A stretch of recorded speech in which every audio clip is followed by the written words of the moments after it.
Et on est de retour sur le Salon des Sports et Parasport à Paris, novembre. Il y a du monde encore, hein. Il est 17h à peu près, je pense. On va parler, non pas santé mentale, mais préparation mentale. On va parler d'encadrement, on va parler de préparation. Et pour ça, c'est une start-up. C'est ce qu'on dit, hein, généralement quand on... Alors c'est marrant parce qu'on parle de start-up, quand on parle de jeunes. C'est souvent qu'on dit, c'est des jeunes, mais pas forcément. Des fois, c'est des moins de jeunes. Et là, apparemment, vous êtes plutôt jeune, si je me trompe. Romain Bay. C'est ça. Bonsoir. Bonsoir, plus ou moins jeune. Comme Plus ou moins voulez. jeune, c'est ça. Il ne faut pas se fier à l'apparence, c'est ça qu'on dit. Et Jonathan Azuelos. C'est ça. Alors, c'est Mantaya. D'abord, qui a eu l'idée? C'est tous les deux. C'est comment on en vient à créer une start-up? Vous êtes potes, vous jouez au Scrabble le matin, et on se réveille, on sait, allez, on fait une start-up. Lequel répond le premier? Eh ben, je peux commencer, mais après je vais laisser la parole à Romain. C'est lui quand même qui a l'initiative du projet. Romain va se présenter un petit peu, mais il est docteur en sciences cognitives, donc je lui fais la passe D. On est en sport, donc j'en profite. En tout cas, c'est lui qui a eu l'idée initiale, il vient des laboratoires, et puis on a été rejoint par un autre associé qui est Alexandre, qui n'est pas là aujourd'hui, qui s'occupe de la partie technique, et moi qui les a rejoints sur la partie plutôt entrepreneuriale, commerciale, pour aller parler de préparation mentale, pour aller démocratiser la préparation mentale auprès des clubs, des fédérations, des sportifs. Alors, le docteur, alors, on en vient, comment on vient? Parce que si j'ai bien compris, tu as fait des études médicales. Derrière, combien on passe du labo à faire une application pour faire la préparation mentale? Ouais. Moi, d'abord, j'ai été sportif en polysport, en handball. On m'appelait Romain Lachance. Parce qu'on arrivait toujours à gagner, mais grâce à... On ne sait pas quoi. Ouais, on ne sait pas trop quoi. C'était un peu du trash talking, un peu jouer avec l'adversaire. Donc on n'était pas si bon techniquement, mais c'était plutôt au niveau mental. Moi, je me suis toujours posé des questions là-dessus. Et c'est pour ça qu'après ce sport-études, j'ai fait des études de sciences cognitives, neurosciences. Et je suis allé jusqu'au doctorat pour vraiment comprendre comment on pense, comment les sportifs, en fait, les pensées qu'ils peuvent avoir vont influencer souvent négativement, mais aussi de façon positive leur performance. Et en fait, on s'est rendu compte qu'au fur et à mesure, en fait, ce qui définit la performance, c'est surtout le mental et moins la performance physique. À un certain niveau, en fait, le physique, il fait plus trop la différence, mais c'est ce qu'il va y avoir dans la tête, comment on va gérer la pression, comment on va gérer la douleur, comment on va gérer nos pensées parasites, nos émotions. Et voilà. Donc j'ai fait ça pendant ma thèse, j'ai fait ça pendant toute ma vie. Mais voilà, je voulais faire bénéficier en fait à tout le monde de ce qu'on avait dans les labos. Et donc c'est pour ça qu'on a décidé de mettre ça dans une application. Parce qu'aujourd'hui, la préparation mentale, il n'y a que les sportifs de très très haut niveau qui ont accès, parce que c'est cher. 80-100 euros de l'heure. Donc oui, il y a ceux qui sont au JO qui peuvent se le permettre. Mais nous, vraiment, ce qu'on veut, c'est rendre ça accessible à tous. Et donc, il fallait que ça soit par une appli, parce qu'on casse le prix avec l'appli. Et justement, là, dans notre poche, ça fait qu'on a tous un préparateur mental. On sort son téléphone, tac, et on peut discuter avec, et on peut gérer nos soucis au quotidien. Il n'y a pas besoin de prendre des rendez-vous. Et voilà. Il y a les réponses dans notre poche avec un outil qu'on a développé avec les labos. Alors, comment ça comme dirait l'autre, comment ça fonctionne? C'est-à-dire que je sois jeune ou moins jeune, je veux me préparer à un événement. Alors, là, on est sur du sport, mais ça pourrait être aussi un événement autre que le sport, puisque la préparation mentale n'est pas forcément que sportive. Je télécharge l'application et après il se passe quoi? Alors tout à fait, moi j'allais vous en parler un peu parce que moi j'ai rejoint le projet justement parce que ça m'a tout de suite parlé pour deux raisons. Premièrement, la préparation mentale, vous venez de le dire et c'est pour ça que ça fait le lien, c'est pas que pour le sport, mais nous on veut d'abord réussir dans le sport, c'est-à-dire qu'on veut que initialement la préparation mentale c'est lié au sport, donc on a envie de réussir là-dedans. Par contre, dans mon parcours personnel, moi j'ai fait du football, du futsal, j'ai fait quelques sports de raquettes. Mais surtout, j'ai très vite entrepris, j'ai très vite été entrepreneur, j'ai eu beaucoup de projets. Et là, je me suis rendu compte qu'en tant qu'entrepreneur, en tant que dirigeant, il y a une préparation mentale aussi. Alors, c'est pas la même. Ça, on est sûr que c'est pas la même, c'est pas la même chose, c'est pas la même manière de faire. C'est pas les mêmes piliers, c'est pas les mêmes expériences. Mais par contre, il y a un lien quand même très fort sur cette capacité mentale à aller plus loin, à toujours être persévérant dans ce qu'on fait, etc. Donc ça m'a parlé d'une part parce que j'ai été sportif aussi dans le futsal surtout, et puis aussi parce que mes aspects professionnels ont fait que je me suis dit mais oui en fait c'est un sujet qui est hyper à jour et qu'il faut qu'on mette plus sur la table. Et puis quand on a creusé un peu en plus le sujet, on s'est rendu compte qu'en France on a vraiment un déficit. En Europe aussi. Et par contre, ceux qui sont les numéros 1 là-dessus, c'est les États-Unis et l'Australie, en gros. eux, ils savent que c'est le pilier de la performance numéro 1. Donc nous, on a envie effectivement de démocratiser, de vulgariser et puis de rendre accessible à tous. Alors pour vous donner juste, et je finirai là-dessus sur ce propos-là, mais pour vous donner un exemple avec des clubs avec lesquels on échange, la préparation mentale comme on la connaît aujourd'hui, elle fait un peu peur à des clubs parce qu'on a eu des dirigeants de clubs qui nous ont dit on ne veut pas prendre des prépas mentaux physiques, des personnes, des coachs qui viennent, parce qu'on a peur que ce soit les gourous de justement nos athlètes. Nous, ce qu'on a fait, c'est qu'on a pris un peu le contre-pied de tout ça. On est dans la vibe de la digitalisation parce qu'on veut atteindre tout le monde, les jeunes comme les moins jeunes, les professionnels et les amateurs. Et puis surtout, on a voulu se baser sur un socle scientifique. C'est-à-dire que ce n'est pas une personne qui va décider de comment est-ce qu'il va accompagner un tel ou un tel selon ses expériences, ses contenus, etc. C'est un socle scientifique, c'est deux laboratoires avec qui on a des licences d'exploitation exclusives. Et ça, c'est important de le dire, notamment qu'on a été labellisé Deep Tech. Alors pour ceux qui ne connaissent pas bien cet environnement startup, la Deep Tech, ça veut dire qu'on a quand même été audité sur notre application et qu'on a à la fois une algorithmie poussée et aussi cette partie très importante de socle scientifique. Et pour répondre du coup à la question de comment ça se passe dans l'appli, en fait, tout derrière, il y a un algorithme qu'on a développé pendant 3 ans avec les labos, mais comment ça se matérialise pour l'utilisateur? Il arrive sur l'appli et en fait, on appelle ça un onboarding, on va lui poser un peu des questions sur quel âge il a, quel sport il fait. Pour apprendre à se connaître comme ça, parce qu'en fait, justement, on va pas... Qu'est-ce que je mange le matin? Est-ce que je cours un peu? Est-ce que je cours pas du tout? Voilà, toi, on va pas te proposer la même chose si tu as... 45 ans et que tu veux faire un semi-marathon dans 3 mois. Ou si j'ai 25 ans et que je vais faire une compétition C'est pas les mêmes exercices, c'est pas la même préparation mentale. Si tu veux être champion olympique ou juste t'amuser avec tes copains, on va pas aller sur les mêmes dimensions de plaisir ou de souffrance. C'est pas du tout les mêmes questionnements. Il faut un programme pour chaque personne. Et c'est là-dessus, on a besoin de savoir qui tu es, c'est quoi tes objectifs de performance, mais aussi de maîtrise, de gestes techniques. Quelles sont tes motivations? Est-ce que tu le fais pour toi? Est-ce que tu le fais pour regard des autres? Les jeunes, il y a souvent aussi le regard de l'entourage ou des parents qui influencent.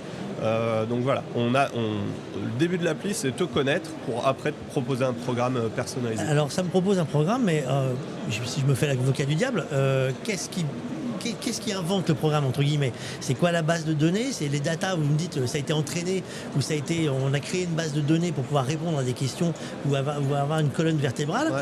Derrière, c'est comment on peut lui faire confiance? Parce que moi, je me dis, il me fait faire des exercices ou il me prépare, mais ça veut dire quoi? Après tout, on aurait pu mettre n'importe quoi. Le contenu des exercices, ils viennent vraiment des 2 laboratoires, le laboratoire d'études des mécanismes cognitifs à Lyon et le laboratoire d'innovation dans le sport, qui est aussi à Lyon. Donc vraiment, le contenu, c'est nous qui l'avons créé. Donc moi, je suis docteur en sciences cognitives. Il y a aussi Guillaume Martinan, qui est maître de conférence au STAPS de Lyon 1. Et ça fait 3 ans, lui et moi, qu'on se met autour d'une table et qu'on décide des exercices qu'on fait par rapport aux recherches scientifiques de nos laboratoires. Et c'est là-dessus qu'on se repose. Donc c'est pas rien, c'est un travail qu'on fait depuis un bon moment. On s'appuie aussi sur la recherche mondiale.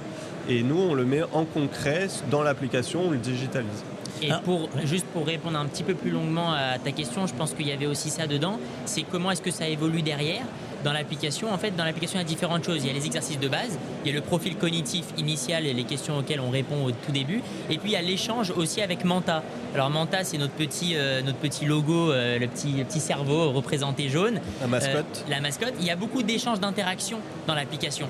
Et donc, entre votre profil cognitif, les exercices que vous faites à l'intérieur, l'analyse d'après-match ou après-compétition plus globalement, et puis les échanges avec Manta, tout ça, notre algorithmie, elle va récupérer des mots-clés et elle va proposer des exercices qui sont de plus en plus adaptés à la personne qui est en face, en tout cas à l'utilisateur. Alors, quand vous présentez le projet, l'application et ce qu'il en est aujourd'hui à des opérateurs du sport, c'est-à-dire des entraîneurs, des clubs ou des athlètes ou des gens sportifs du dimanche, c'est quoi le frein ou l'envie par rapport à... Parce que ça reste de l'IA, entre guillemets, c'est-à-dire que ça veut tout dire et rien dire. C'est une application qu'on ne maîtrise pas, parce qu'après tout, c'est un téléphone et derrière, on ne sait pas ce qui se passe. C'est quoi la première réaction? C'est vrai qu'un des premiers freins, c'est ça, c'est de se dire, mais du coup, mais si on parle d'un club, le président ou le coach, il va dire, mais ça veut dire que mes joueurs, ils vont parler à leur téléphone pour gérer ça, ils ne vont pas parler à un humain.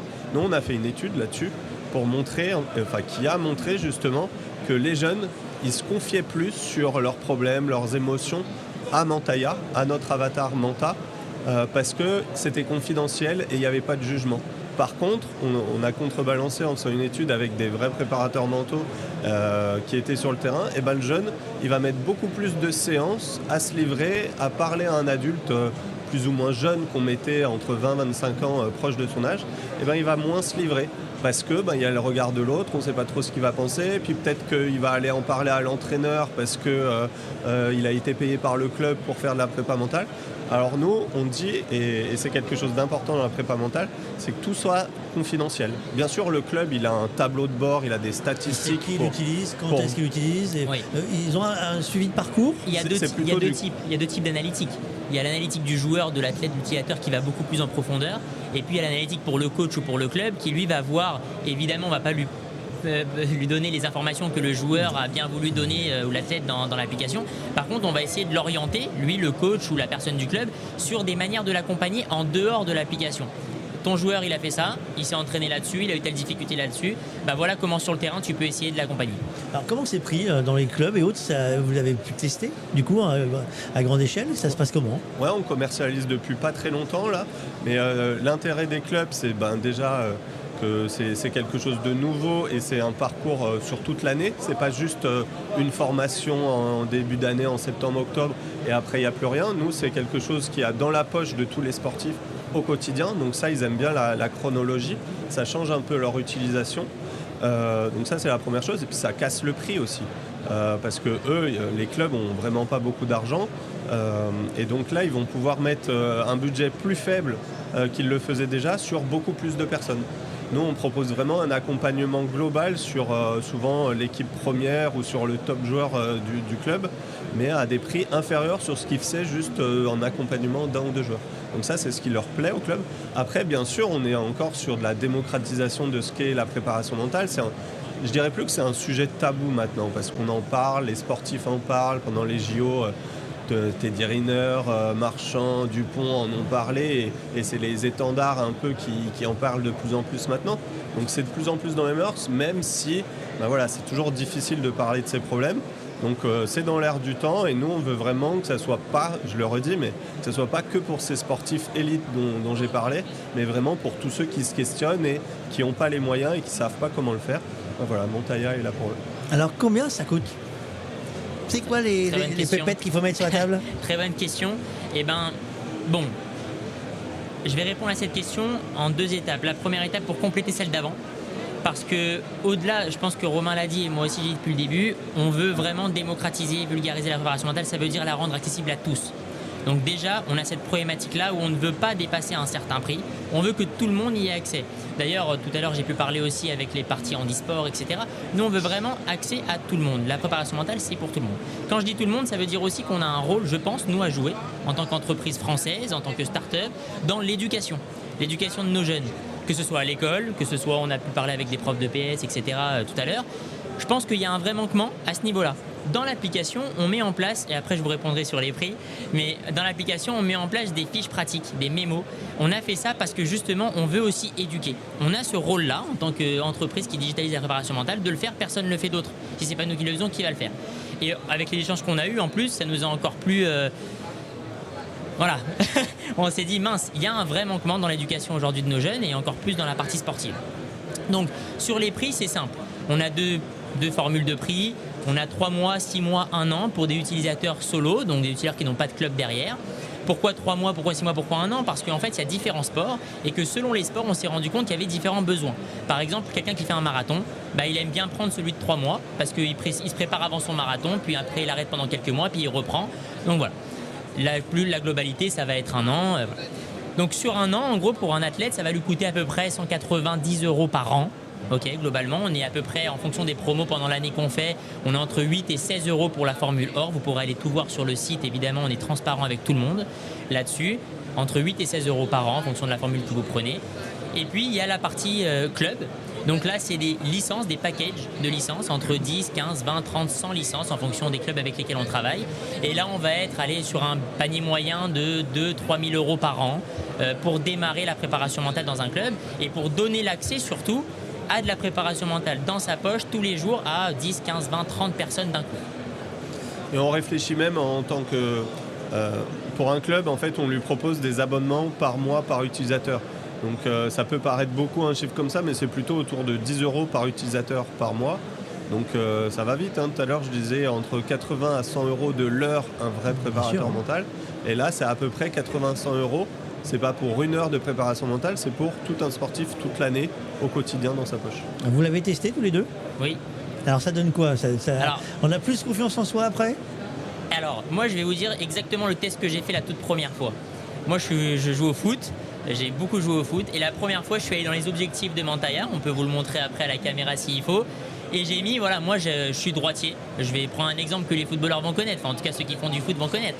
Je suis droitier mais j'aime pratiquer mon gauche, j'ai envie de travailler mon pied gauche. On peut penser que c'est du travail physique, là c'est bon, on parle pas de mental, mais en fait si, vous allez voir comment. Dans l'application j'ai rentré l'objectif final qui était de mettre 15 frappes sur 20, pleine lucarne du gauche à peu près à 15 mètres, ok?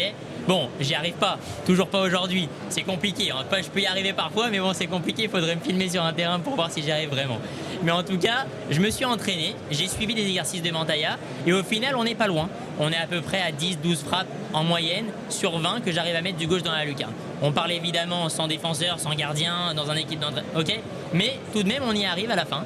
Donc ça veut dire que ça nous accompagne quand même vraiment. C'est le premier test que j'ai fait la toute première fois où j'ai découvert Mantaya et l'application n'était pas encore aussi poussée qu'aujourd'hui. Donc aujourd'hui on va encore plus loin parce que depuis il y a eu beaucoup de choses qui se sont passées. Mais sur cette première formule alpha, même bêta on va dire à l'époque, c'était ça. Et Romain, le test alors? C'est moi qui l'ai créé, donc oui, je l'ai un peu testé, mais c'est le plus important. Le matin en disant je veux que l'application fonctionne, je veux que l'application fonctionne. Mais le plus important, c'est pas moi, c'est les utilisateurs qu'on a et c'est les retours qu'ils nous donnent au quotidien. Donc oui, on a de plus en plus d'utilisateurs. Là, on a plus de 500 utilisateurs actifs. C'est ça qui nous intéresse, nous, c'est d'en avoir le plus en plus. Et c'est aussi avoir des retours d'eux. Bien sûr, là, ça fait quelques années qu'on se développe, on prend leur retour, on l'améliore. Mais ce qui est important, c'est la pérennité et les utilisateurs restent. Donc ça, c'est un vrai plus.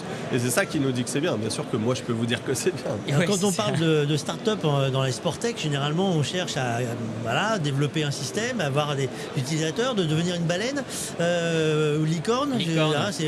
Moi, j'aime bien dire parler de baleine en chemin. L'objectif, c'est quoi? Licorne et on fait la fête après, on va encore plus loin. C'est quoi l'objectif pour la start-up? C'est bien que vous me posiez cette question-là. Je pense que c'est beaucoup de réflexions qu'on a eues ensemble entre associés avec Romain et Alexandre depuis le début. Évidemment, on en a parlé au début. Moi, je viens de l'entrepreneuriat, donc j'ai eu la chance d'aller dans des sociétés, de travailler dans des sociétés qui sont devenues des licornes derrière. Donc j'ai pu voir ces évolutions-là et évidemment que c'est tout ce que j'espère pour Mantaya. J'espère qu'on y arrivera parce qu'on a vraiment un sujet en plus qui me tient à cœur. Et pour aller dans la prolongation de tout ça, il y a le sport et puis derrière, il y a le travail, il y a les entreprises. Donc je pense que si on réussit notre pari dans le sport, l'étape d'après sera la santé mentale, en tout cas switcher vers la préparation mentale, santé mentale en entreprise parce qu'on le voit encore plus aujourd'hui. Moi, il y a une terminologie que j'aime pas trop mais qu'on utilise beaucoup trop pour moi en ce moment, c'est le burn-out. Je pense qu'il y a des choses à faire. On a de la capacité avec nos laboratoires aujourd'hui d'aller aider sur ces sujets-là. Il faut qu'on fasse ce petit move. On va pas le faire tout de suite parce que c'est pas le moment et parce qu'on n'a pas envie tout de suite. Mais par contre, on va d'abord réussir dans le sport et ensuite on ira là-dedans. Oui, c'est moi, je répondrais autrement. Je dirais que c'est un problème de santé publique, justement, la santé mentale. On voit le docteur et l'entrepreneur. Hein. Pas la même chose. On se rejoint. Moi, c'est vraiment ce qu'on veut véhiculer. Les objectifs, c'est vraiment que tous les jeunes et les moins jeunes aient des outils au quotidien pour aller mieux. Donc sinon on arrive à ça, bien sûr que la société elle ira bien derrière, mais la mission première c'est que chacun aille mieux dans sa tête, dans son corps et dans ses performances derrière. D'abord bravo pour le travail et puis merci beaucoup. À suivre donc. Merci beaucoup. Merci Romain, merci Jonathan. Merci. On trouve les infos comme d'habitude sur le site internet. À bientôt. Merci bien, à bientôt.